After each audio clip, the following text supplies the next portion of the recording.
तो नमस्कार साथियों, मैं असगर खान स्वागत करता हूं आप सभी का असगर जी के ऑफिशियल यूट्यूब चैनल में। तो प्यारे साथियों, एसएससी जीडी 2026 की परीक्षा के लिए इम्पोर्टेंट टॉप 25 एमसीक्यू साथियों देखना ना भूलें। मोस्ट इम्पोर्टेंट है। चलिए, आज का हमारा प्रश्न क्या है, ध्यान दीजिएगा। हमारा प्रश्न साथियों, भारत में राष्ट्रपति का कार्यकाल कितने वर्षों का होता है निम्नलिखित में से।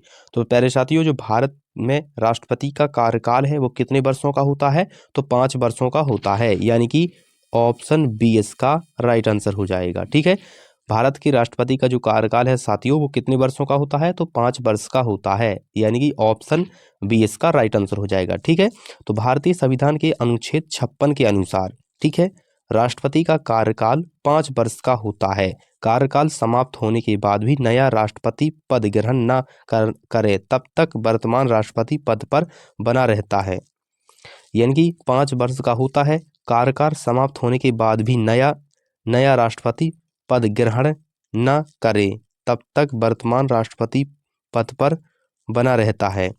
राष्ट्रपति पुनः निर्वाचित भी हो सकता है, राष्ट्रपति पुनः निर्वाचित भी हो सकता है, मतलब दोबारा भी राष्ट्रपति चुनाव में जीत सकता है और बन सकता है। ठीक है, याद रखिएगा।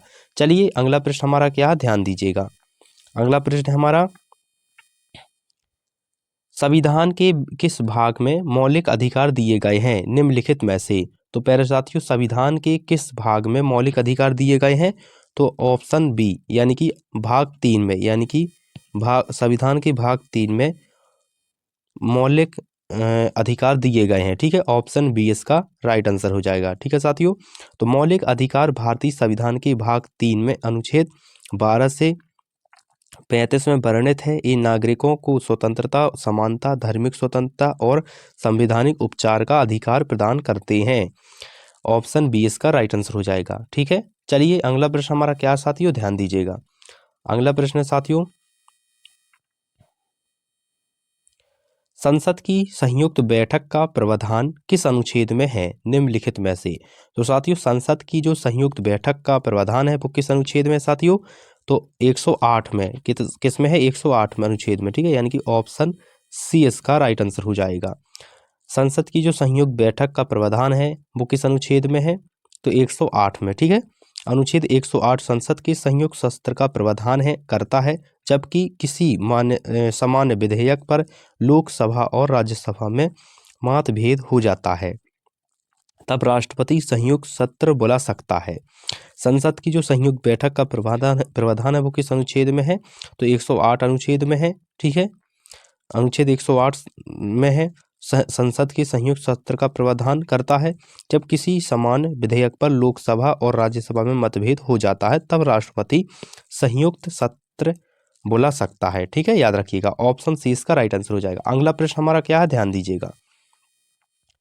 अगला प्रश्न है साथियों, भारत में पहला आम चुनाव कब हुआ निम्नलिखित में से। साथियों, मोस्ट इंपोर्टेंट प्रश्न है, कई बार परीक्षाओं में पूछा गया है, इसलिए रिपीटेड प्रश्न है, याद रखिएगा।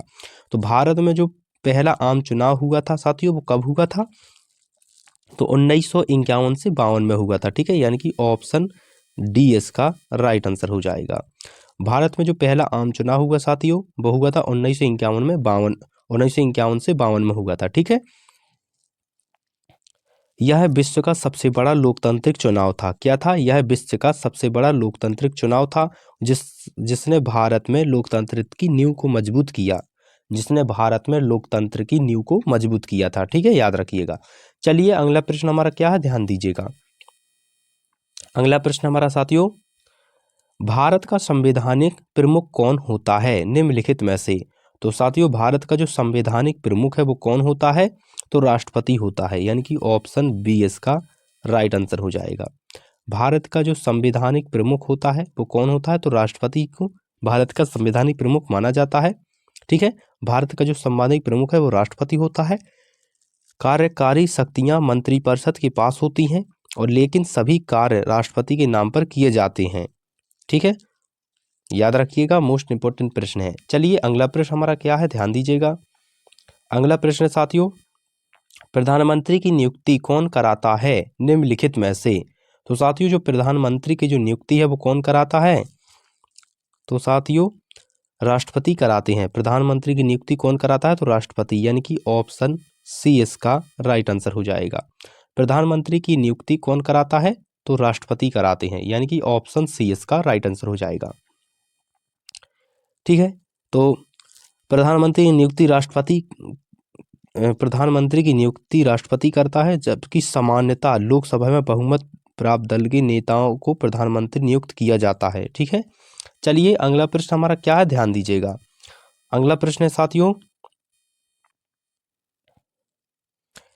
भारत में संसदीय शासन प्रणाली किस देश से ली गई निम्नलिखित में से? तो साथियों, भारत में जो संसदीय शासन प्रणाली है वो किस देश से ली गई है? तो ब्रिटेन से ली गई है। ठीक है, ब्रिटेन से ली गई है भारत में संसदीय शासन प्रणाली। ठीक है, याद रखिएगा, ऑप्शन सी इसका राइट आंसर हो जाएगा। तो साथियों, भारत की संसदीय शासन प्रणाली है जो ब्रिटेन से ली गई है, इसमें कार्यपालिका विधेयिका की प्रति उत्तरदायी होती है। ठीक है, क्या होती है? उत्तरदायी होती है। भारत की जो संसदीय शासन प्रणाली है वो ब्रिटेन से ली गई है, इसमें कार्यपालिका विधेयिका की प्रति उत्तरदायी होती है। ठीक है, यानी कि ऑप्शन सी इसका राइट आंसर हो जाएगा। चलिए अगला प्रश्न हमारा क्या है, ध्यान दीजिएगा।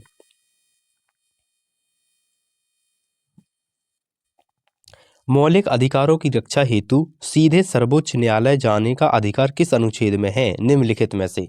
तो साथियों, जो मौलिक अधिकार की रक्षा हेतु सीधे सर्वोच्च न्यायालय जाने का अधिकार किस अनुच्छेद में है निम्नलिखित में से? तो 32 में है, मौलिक अधिकार के 32 में है। ठीक है, अनुच्छेद 32 में है, यानी कि ऑप्शन ए 32 में है। ठीक है, याद रखिएगा, ऑप्शन ए इसका राइट आंसर हो जाएगा। ठीक है, अनुच्छेद 32 में है। डॉक्टर भीमराव अंबेडकर ने संविधान की आत्मा कहा है, इसके अंतर्गत नागरिक सीधे सर्वोच्च न्यायालय में याचिका दायर कर सकते हैं। ठीक है, ऑप्शन ए इसका राइट आंसर हो जाएगा। चलिए अगला प्रश्न हमारा क्या है, ध्यान दीजिएगा। ठीक है, राज्य सूची में विषयों की वर्तमान संख्या कितनी है निम्नलिखित में से? तो साथियों, राज्य सूची में जो विषयों की वर्तमान संख्या है वो कितनी है निम्नलिखित में से? तो 61 है। ठीक है, राज्य सूची में जो विषयों की वर्तमान संख्या है वो कितनी है? तो 61 है, यानी कि ऑप्शन बी इसका राइट आंसर हो जाएगा। याद रखिएगा, 61 है। ठीक है, तो संविधान की 7वीं अनुसूची के अनुसार राज्य सूची में वर्तमान में 61 विषय हैं जिन पर सामान्यतः राज्यों को कानून बनाने का अधिकार प्राप्त है। ठीक है, संविधान की जो 7वीं अनुसूची के अनुसार राज्य सूची में वर्तमान में 61 विषय हैं जिन पर सामान्यतः राज्यों को कानून बनाने का अधिकार प्राप्त है। ठीक है, याद रखिएगा, ऑप्शन बी इसका राइट आंसर हो जाएगा। ठीक है, राज्य में जो विषयों की वर्तमान संख्या कितनी है? तो 61 है। ठीक है, और 61 विषय में क्या है? तो राज्य को कानून बनाने का अधिकार है। ठीक है, याद रखिएगा, यानी कि राज्य अपने राज्य में कोई भी कानून बना सकता है। ठीक है, याद रखिएगा। चलिए अगला प्रश्न हमारा क्या है, ध्यान दीजिएगा। अगला प्रश्न है साथियों, लोकसभा में अनुसूचित जाति एवं जनजाति आरक्षण। ठीक है, याद रखिएगा क्या कह रहा है प्रश्न। लोकसभा में अनुसूचित जाति एवं जनजाति के आरक्षण का प्रावधान किस अनुच्छेद में है निम्नलिखित में से? तो साथियों, अनुच्छेद 330 में है। ठीक है, यानी कि ऑप्शन ए इसका राइट आंसर हो जाएगा। लोकसभा में अनुसूचित जाति एवं जनजाति के आरक्षण का प्रावधान किस अनुच्छेद में साथियों? तो 330 में है। अनुच्छेद 330 लोकसभा में अनुसूचित जाति एवं अनुसूचित जनजाति के लिए सीटों के आरक्षण का प्रावधान करता है, यानी कि ऑप्शन ए इसका राइट आंसर हो जाएगा। ठीक है, चलिए अगला प्रश्न हमारा क्या पूछ रहा है, ध्यान दें साथियों। भारत का निर्वाचन आयोग कितने सदस्यों से मिलकर बना होता है निम्नलिखित में से? तो साथियों, भारत का जो निर्वाचन आयोग है वो कितने सदस्यों से मिलकर बना होता है साथियों?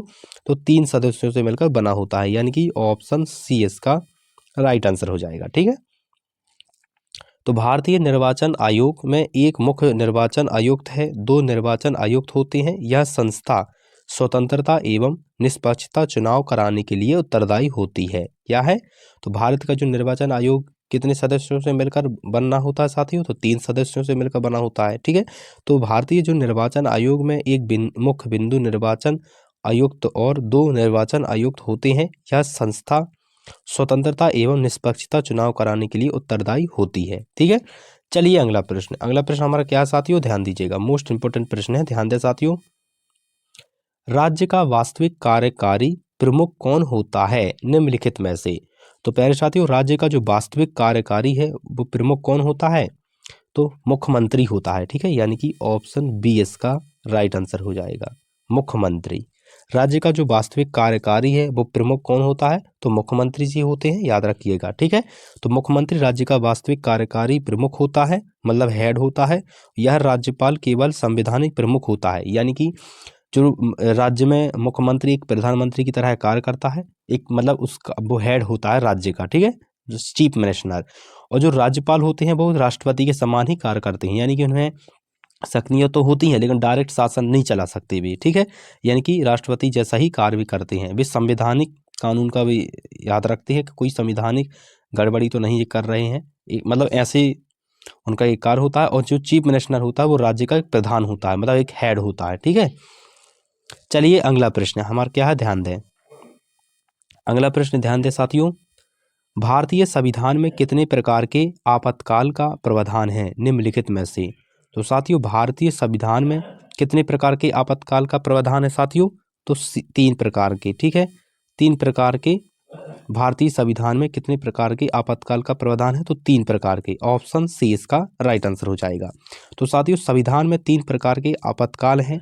राष्ट्रीय आपातकाल 352, राज्य आपातकाल 356 और वित्तीय आपातकाल 360। याद रखिएगा, राष्ट्रीय आपातकाल क्या है? 352 है। ठीक है, याद रखिएगा। और राज्य आपातकाल है 356 है। ठीक है, याद रखिएगा। और वित्तीय आपातकाल 360 है, याद रखिएगा। मैं लिखवा दे रहा हूँ आपको, लिख लीजिएगा ये। ठीक है, तो याद रखें, जो संविधान के 3 प्रकार के आपातकाल है वो कौन से है? राष्ट्रीय आपातकाल है 352 है, और राज्य आपातकाल है 356 है। ठीक है, याद रखिएगा, 356 है। और राष्ट्रीय आपातकाल 352 है, याद रखिएगा। ठीक है, और राज्य आपातकाल 356 है, और वित्तीय आपातकाल 360 है, याद रखिएगा। ठीक है, मोस्ट इंपोर्टेंट है, याद रखिएगा। ऑप्शन सी इसका राइट आंसर हो जाएगा। चलिए अगला प्रश्न हमारा क्या है, ध्यान दीजिएगा। ठीक है, अगला प्रश्न साथियों, भारत के प्रथम उपराष्ट्रपति कौन थे निम्नलिखित में से? तो प्यारे साथियों, भारत के जो प्रथम उपराष्ट्रपति हैं वो कौन थे साथियों? तो option B doctor Sarvepalli Radhakrishnan. ठीक है, यानी कि ऑप्शन बी इसका राइट आंसर हो जाएगा। तो भारत के जो प्रथम उपराष्ट्रपति थे वो कौन थे साथियों निम्नलिखित में से? तो डॉक्टर सर्वपल्ली राधाकृष्णन। ठीक है, तो डॉक्टर सर्वपल्ली राधाकृष्णन भारत के पहले उपराष्ट्रपति और बाद में दूसरे राष्ट्रपति बने थे। याद रखें, यहाँ से प्रश्न बन सकता है, जो डॉक्टर सर्वपल्ली थे वो कौन थे? तो भारत के प्रथम उपराष्ट्रपति थे और भारत के दूसरे राष्ट्रपति बने थे। ठीक है, याद रखिएगा, ऑप्शन बी इसका राइट आंसर हो जाएगा। चलिए अगला प्रश्न। अगला प्रश्न हमारा क्या है साथियों, ध्यान दीजिएगा।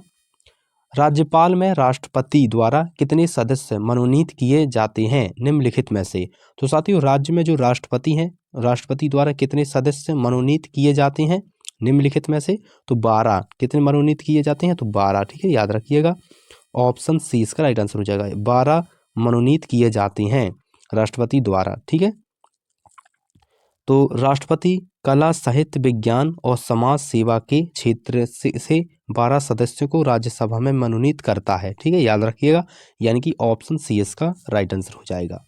चलिए अगला प्रश्न। अगला प्रश्न हमारा क्या कह रहा है, ध्यान दीजिएगा साथियों।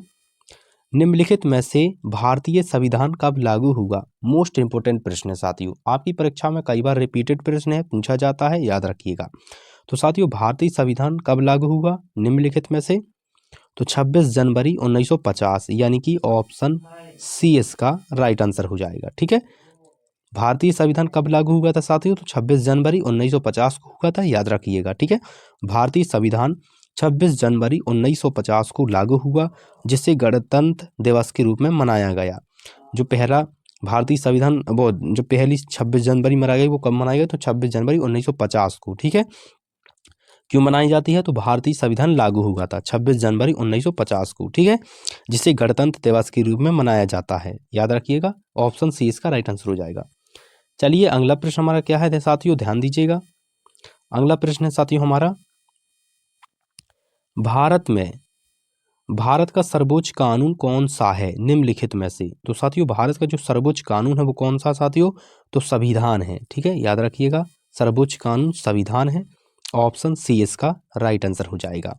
तो संविधान भारत का सर्वोच्च कानून है, इसके विरोध बना कोई भी कानून अमान्य घोषित किया जा सकता है। ठीक है, यानी कि संविधान भारत का सर्वोच्च कानून है, इसके विरोध बना कोई भी कानून अमान्य घोषित किया जा सकता है। मतलब संविधान के अविरोध नहीं होना चाहिए। ठीक है, संविधान के अविरोध नहीं, वो विरोध नहीं होना चाहिए। संविधान में तालमेल होना चाहिए, जब ही वह कानून बन पाएगा। ठीक है, ना तो वो अमान्य हो जाएगा। ठीक है, याद रखिएगा। चलिए अगला प्रश्न हमारा क्या है साथियों, ध्यान दीजिएगा। अगला प्रश्न साथियों साथियों लोकसभा की वर्तमान अधिकतम सदस्यता संख्या कितनी है निम्नलिखित में से? तो साथियों जो लोकसभा की वर्तमान अधिकतम सदस्यता संख्या वो कितनी है साथियों निम्नलिखित में से? तो 543 है, यानी कि ऑप्शन सी इसका राइट आंसर हो जाएगा। 543 है। ठीक है, याद रखिएगा, 43 है। ठीक है, याद रखें, 543 है, 543 है। ठीक है, 543 है, क्या है लोकसभा की वर्तमान अधिकतम संख्या 543 है, यानी कि ऑप्शन सी इसका राइट आंसर हो जाएगा। तो 104वें संविधान संशोधन के बाद एंग्लो इंडिया मनोनयन समाप्त हो गया। अब लोकसभा की अधिकतम संख्या 343 है। ठीक है, ये वर्तमान संख्या। चलिए अगला प्रश्न, अगला प्रश्न हमारा क्या है साथियों, ध्यान दीजिएगा। अगला प्रश्न साथियों शिक्षा का अधिकार किस अनुच्छेद में है निम्नलिखित में से? तो साथियों शिक्षा का जो अधिकार है वो किस अनुच्छेद में है? तो अनुच्छेद 21A में है, 21 अनुच्छेद में है, यानी कि ऑप्शन बी इसका राइट आंसर हो जाएगा। अनुच्छेद 21 में है। ठीक है, अनुच्छेद 21 में है, याद रखिएगा, यह अनुच्छेद 21 में। तो अनुच्छेद 21 में अनुसार 6 से 14 वर्ष तक के बच्चों, यानी कि 6 से 14 वर्ष 6 से 14 वर्ष के बच्चों को निःशुल्क और अनिवार्य शिक्षा का अधिकार प्राप्त है। यानी कि जो हमारे भारतीय संविधान में अनुच्छेद 21 में जो अधिकार दिया है, क्या दिया है? 6 से 14 वर्ष तक के बच्चों को निःशुल्क मतलब निःशुल्क शिक्षा प्रदान करना है। ठीक है, याद रखिएगा, ऑप्शन बी इसका राइट आंसर हो जाएगा। चलिए अगला प्रश्न क्या हमारा, ध्यान दें। विधायिका का मुख्य कार्य क्या है निम्नलिखित में से? तो साथियों विधायिका का जो मुख्य कार्य है वो क्या है साथियों? तो कानून बनाना। विधायिका का जो मुख्य कार्य है वो क्या है? कानून बनाना। ठीक है, ऑप्शन सी इसका राइट आंसर हो जाएगा। तो विधायिका का जो मुख्य कार्य है साथियों वो क्या है? विधायिका का जो मुख्य कार्य है वो कानून बनाना है। संसद और राज्य विधानसभाएं इसी उद्देश्य से कार्य करती हैं। याद रखिएगा, जो विधायिका का जो मुख्य कार्य है साथियों वो कानून बनाना है। संसद और राज्य विधानसभाएं इसी उद्देश्य से कार्य करती हैं। याद रखिएगा, ऑप्शन सी इसका राइट आंसर हो जाएगा। अगला प्रश्न हमारा क्या है साथियों, ध्यान दीजिएगा। अगला प्रश्न साथियों संविधान की प्रस्तावना में भारत को किस रूप में घोषित किया गया निम्नलिखित में से? तो साथियों संविधान की प्रस्तावना में भारत को गणराज्य के रूप में घोषित किया गया है, यानी कि ऑप्शन सी इसका राइट आंसर हो जाएगा। ठीक है, तो प्रस्तावना में भारत को समाजवादी पंथ निरपेक्ष लोकतांत्रिक गणराज्य घोषित किया गया है। यह संविधान के उद्देश्य आदर्श और मूल भावना को दर्शाती है, इसलिए इसे संविधान की आत्मा भी कहा जाता है। ठीक है, याद रखिएगा। चलिए अगला प्रश्न, अगला प्रश्न हमारा क्या है, ध्यान दें साथियों। भारत में न्यायिक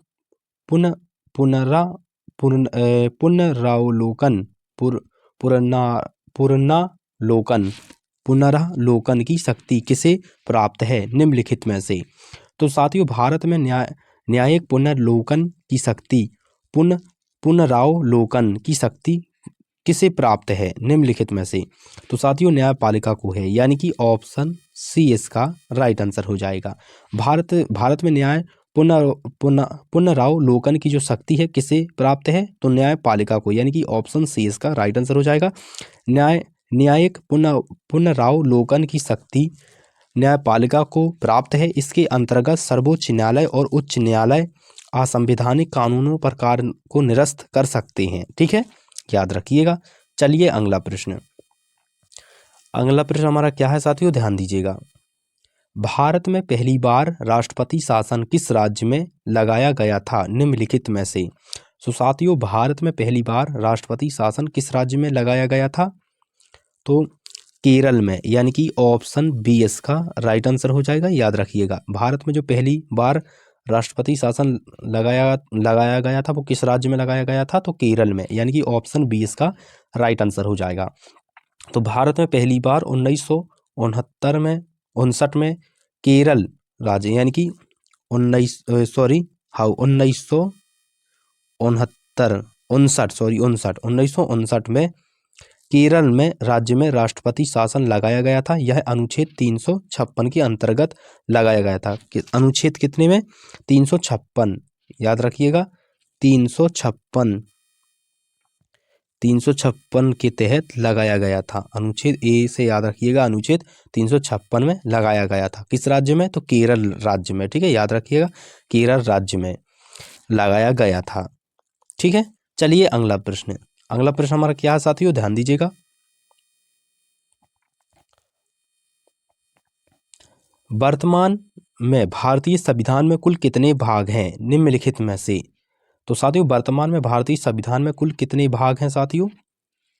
तो भाग 22 हैं। कितने हैं? भाग 22, यानी कि ऑप्शन बी इसका राइट आंसर हो जाएगा। भाग 22 हैं। कितने हैं? 22 हैं भाग। वर्तमान भारतीय संविधान में कुल कितने भाग हैं? तो 22 हैं। ठीक है, मूल रूप से संविधान में 22 भाग नहीं थे, परंतु विभिन्न संशोधन के बाद वर्तमान में भारतीय संविधान में कुल 22 भाग हैं। ठीक है, पहले वर्तमान मूल रूप से नहीं थे, लेकिन अब संशोधन के कारण 22 भाग हो गए हैं। ठीक है, याद रखिएगा। चलिए अगला प्रश्न, लास्ट प्रश्न है साथियों, याद रखिएगा, लास्ट प्रश्न है, इस मोस्ट इंपोर्टेंट है, ध्यान दें। भारत के नियंत्रक एवं महालेखा परीक्षा CAG की नियुक्ति कौन करता है निम्नलिखित में से? तो साथियों, भारत के नियंत्रक एवं महालेखा परीक्षा की नियुक्ति कौन करता है? तो राष्ट्रपति करता है, यानी कि ऑप्शन सी इसका राइट आंसर हो जाएगा।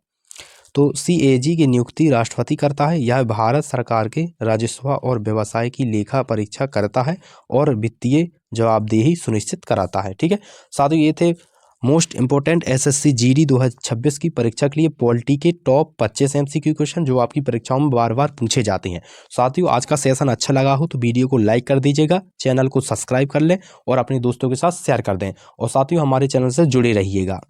धन्यवाद।